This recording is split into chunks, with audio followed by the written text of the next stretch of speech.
Si vous n'aimez pas l'architecture, aimez au moins la culture. www.misteremma.com. Art Tendance People.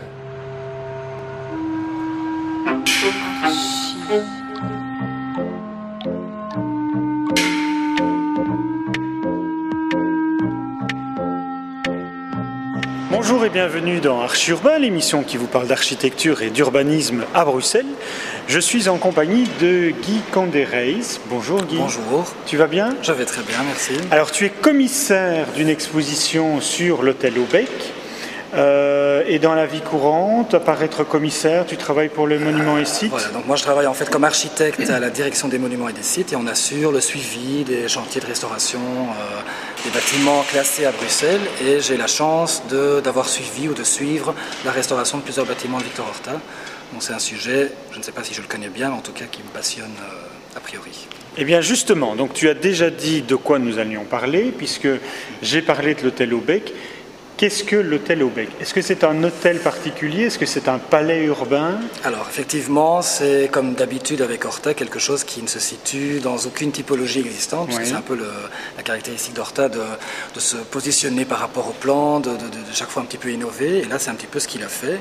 Il a finalement construit un bâtiment qui est atypique, qui est entre-mitoyen, mais qui n'est pas un bâtiment en tant que tel à une seule façade, c'est un bâtiment à 3 façades, il a complètement innové aussi en termes de plan. Alors tu dis c'est un bâtiment qui est entre-mitoyen, moi je dirais qui était, puisque comme bien d'autres bâtiments d'Horta, il a disparu. Voilà, il n'y a pas tant de bâtiments d'Horta, heureusement que ça, qui ont disparu, mais il y en a quelques-uns qui étaient essentiels et qui effectivement laissent un vide énorme. Et celui-ci pour toi était essentiel? Alors celui-ci était clairement essentiel, je pense qu'Horta lui-même l'a dit et l'a montré, pour lui c'était une de ses réalisations majeures, c'était un chef-d'œuvre, il en était conscient et nous en l'étudiant on se rend compte que c'est un bâtiment qui était majeur justement, qui innovait à différents points de vue et qui était très intéressant. Alors pour revenir, essayons d'être chronologiques. Tout d'abord, si tu regardes mes émissions, tu sais que je suis idiot. Et donc, première question, qui est Victor Horta? Alors, Victor Horta, on considère que c'est un des pionniers de l'Art Nouveau. C'est un architecte qui, quelque part, vient nulle part. Il a son acquis, il a suivi un cursus relativement traditionnel, mais à un moment donné, il se dégage de ses acquis et il invente quelque chose qui n'a jamais existé. On est dans quelle année, là? On est à la toute fin du 19e siècle. C'est ce qu'on va appeler plus tard l'Art Nouveau. Alors tu dis c'est un architecte d'Art Nouveau. Qu'est-ce que l'Art Nouveau du coup? Alors l'Art Nouveau, c'est presque impossible de donner une définition de l'Art Nouveau. C'est effectivement une génération d'architectes qui sont tous très différents les uns des autres, qui ont tous des styles très personnels, mais qui ont comme caractéristique commune d'avoir voulu rompre avec ce qui était pour eux l'histoire de l'architecture, tout ce qui était archaïque, tout ce qui n'était pas moderne. Donc certains ont fait des choses plus géométriques, certains se sont inspirés plutôt de l'art du Japon, d'autres se sont inspirés de la nature. Chacun est allé puiser dans des sources très diverses, quelque chose qui leur permettait de faire une architecture en adéquation avec l'homme moderne. Voilà. On va s'intéresser à cette exposition puisque nous sommes ici. On va aller voir les pierres qui sont présentées ici. Si elles sont présentées, ça veut donc dire que le bâtiment n'existe plus. Alors, commençons là aussi par le début. Qu'est-ce qui s'est passé? Donc c'est qui? C'est M. Aubec qui demande à Victor Horta de lui construire sa maison. Voilà, donc Octave Aubec est un entrepreneur qui a lui-même déjà hérité d'un certain nombre... Qui a des fonds, qui a vraiment une fortune colossale, qui vit en dehors de Bruxelles et qui à un moment donné souhaite venir s'implanter à Bruxelles.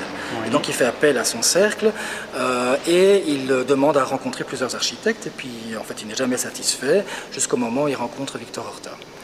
L'un soir, il lui dit « Vous avez 1 an pour construire le bâtiment ». Il sabre le champagne et là, il demande à Victor Horta « Est-ce que vous êtes content du projet que vous m'avez présenté ?» Qu'est-ce qu'il lui répond? Et donc Horta lui dit voilà, moi j'ai fait effectivement un projet dont je suis malgré tout satisfait, mais qui n'est peut-être pas à la hauteur de votre rang et j'aurais pu faire évidemment beaucoup mieux si j'avais un peu plus qu'1 an pour faire le bâtiment. Et là, Aubec avale de travers son champagne et lui dit qu'est-ce que vous auriez fait. Et Horta, qui était évidemment un personnage très intelligent, avait déjà apporté avec lui un autre projet. Il sort de sa poche. Voilà, il sort le projet de l'hôtel Aubec qui est magnifique. Et Octave Aubec, à ce moment-là, déchire le contrat et lui dit « Ok, on y va pour cette réalisation ». C'est comme ça qu'on a un nouveau budget, on a un nouveau contrat, on a un nouveau délai aussi. On a un budget qui est illimité quasiment, parce que on a toujours le livre de compte et ce sont des budgets colossaux. N'importe quel meuble, n'importe quel lustre, tout ça a coûté beaucoup d'argent. Visiblement, et Octave Aubec aurait dit à des collaborateurs d'Horta qui nous l'ont rapporté que son seul regret, c'était de ne pas avoir laissé encore plus ne pas avoir ouvert encore plus son portefeuille à Horta. Donc il avait vraiment une fortune qu'il était prêt à mettre à la disposition d'Horta. Donc les travaux ont pris 4 ans. Et le bâtiment, à la place d'être construit en 1 an, a pris 4 ans.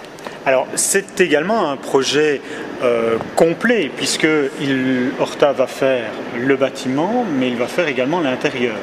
Voilà, donc Horta a vraiment carte blanche pour concevoir vraiment ce qu'on appelle une œuvre d'art totale.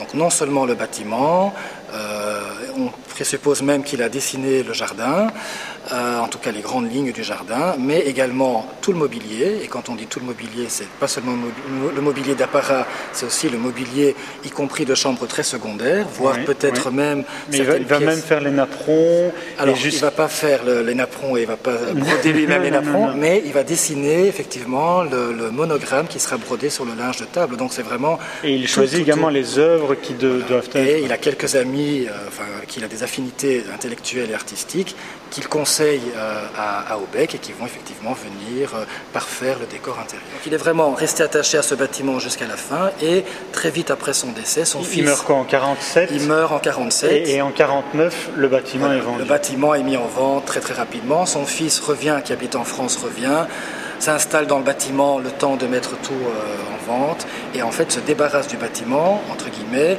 non seulement le bâtiment, mais tout le mobilier et toutes les œuvres d'art. Il ne garde rien, même pas, j'allais dire, un souvenir. Mais alors c'est marrant parce que très violent dans moi je dirais, c'est super, au moins c'est vendu à une seule personne et on garde tout à l'état, en l'état et tout reste ensemble. Or, ce qui est un peu effectivement regrettable, c'est que dès le départ, on sait, et le fils le sait probablement aussi, que le bâtiment va être vendu à des acquéreurs potentiels intéressés plus par l'emplacement géographique dans la ville et le potentiel économique qu'ils peuvent en tirer que parce que c'est une œuvre intéressante en tant que telle. On a un building d'une douzaine d'étages. Voilà, donc à la place de ce bâtiment-là, de l'hôtel Aubec, va être construit un immeuble à appartements de 12 étages rentabilisé au maximum. Et puis, il y a quand même quelqu'un qui se dit, on va quand même essayer de sauver un peu cette façade.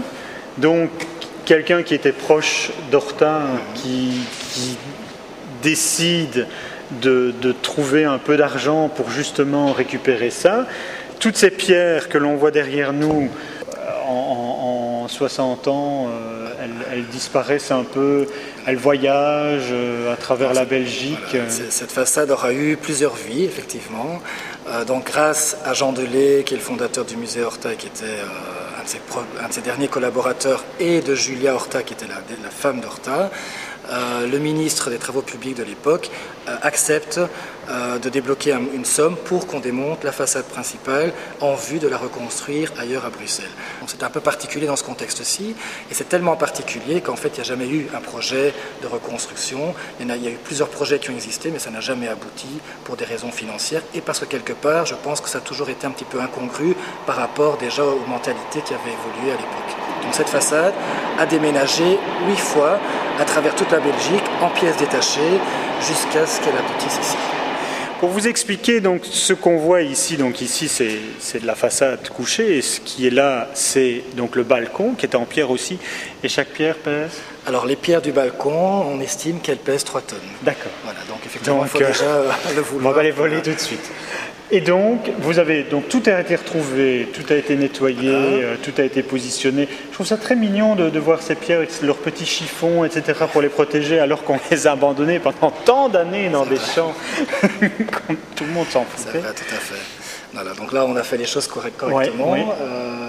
Oui, effectivement, toutes ces pierres ont été réassemblées. Il en manque quelques-unes, mais ce sont des pièces mineures, je pense, qui se sont... Et alors, c'est étonnant parce qu'on a l'impression que la région a aujourd'hui l'envie d'accepter les erreurs des générations passées. Et je ne dis pas les erreurs politiques, puisque ici on est dans quelque chose de privé, donc les erreurs des générations précédentes. et de se dire, bon ben voilà, on a ça, qu'est-ce qu'on peut faire? Est-ce qu'on va remonter ça à la verticale dans un musée? Est-ce qu'on va le remettre dans un parc?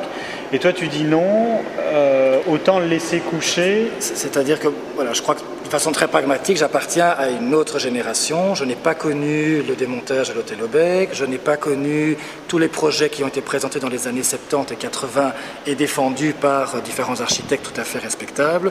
Et donc c'est un peu quelque chose dont on hérite comme ça un petit peu brutalement. Et nous, on a une autre réflexion, c'est-à-dire qu'on est conscient que vouloir reconstruire quelque chose qu'on ne pourra jamais reconstruire parce qu'on n'a plus les intérieurs, qu'on n'aura pas le bon terrain, qu'on n'aura pas le bon budget, ça sera toujours une façon de dénaturer l'œuvre d'Horta, et que je ne pense pas que c'est un cadeau qu'on ferait à son talent. C'est pas un hommage digne de son talent que de remonter cette façade sans rien derrière ou avec un bâtiment moderne n'importe où à Bruxelles. Donc on a décidé finalement de plutôt mettre en valeur ce que cette façade nous apportait aujourd'hui, c'est-à-dire une connaissance très approfondie de la manière dont Horta travaillait techniquement. Guy, je te propose que nous montions sur la passerelle qui se trouve juste devant nous, qui a été réalisée par le bureau d'architecture Verplus, qui a été engagé pour faire la scénographie de cette exposition. L'exposition dure jusqu'au... Alors l'exposition est ouverte jusqu'au 9 octobre. D'accord. Aussi bien la partie au musée d'art ancien que celle-ci. D'accord. Je rappelle quand même qu'il y a des visites guidées et gratuites qui sont offertes à tous les visiteurs sur simple inscription sur notre site internet. Donc je fais un petit peu de publicité. C'est très bien. Que les gens en profitent encore un maximum. Eh bien moi aussi je vais faire un peu de publicité parce que donc si vous voulez voir et revoir cette émission, vous pouvez le faire sur www.archiurbain.be. Quant à nous, Guy, tu m'invites pour d'autres émissions quand tu veux, sur Horta ou sur d'autres choses qui t'intéressent. Avec grand plaisir, il y a plein de sujets intéressants et plein de choses à dire sur Horta encore, certainement. Merci beaucoup et à bientôt. Au revoir.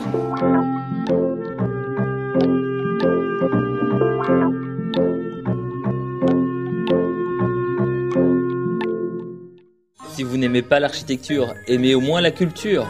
www.misteremma.com. Art Tendance People.